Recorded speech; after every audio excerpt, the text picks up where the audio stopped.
Happy Friday, chikahan mga kapuso! Nagsanipuwersa for cause ang Department of Interior and Local Government at Sparkle GMA Artist Center para sa kampanya kontra illegal drugs. All-out support naman ang mga kapuso artist na nakiisa riyan. Makichika kay Nelson Canlas. Kaisa sa kampanya kontra iligal na droga, nagsanib puwersa ang Department of Interior Local Government at Sparkle GMA Artist Center para sa kampanyang Buhay ay Ingatan, Droga ay Ayawan. Pumirma ng Memorandum of Agreement sina GMA SVP Attorney Annette Gozon Valdez, DILG Secretary Benhur Abalos at Sparkle VP Joy Marcelo. One of the biggest problem is a global problem. It's the war on drugs. How serious it is? Well, looking at all the crimes, all cases filed in court, 70%, 70, are drug-related. Ganong kaseryoso ito. And of those who have served their term, 30% will be going back to prison. Dati na raw may ipinatutupad ang Sparkle sa kanilang nasasakupan.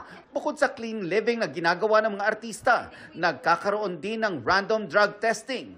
Ngayon, mas malawak at mas ready na nilang i-share ang mensahe sa labas ng Kapuso Network. Tayo naman sa Sparkle, we really support this campaign. Our Sparkle stars are here. They're ready to be role models of the youth, and they're also ready to be the voice of the Be The campaign of DILG. Nanumpa naman para sa kanilang all-out support, sina Sparkle stars Sanya Lopez, Bianca Umali, Radson Flores, Isabel Ortega, Rabia Mateo, Ashley Ortega, Derek Monasterio, El Villanueva, Sofia Pablo, Allen Ansay at Will Ashley. The war on drugs is a battle that is very hard to win. Pero totoo na tayo mga Pilipino, naniniwala tayo sa bayanihan. At ako personally, una para sa akin, ang makiisa. Mas hanapin natin yung mga bagay na mas makakabubuti sa atin.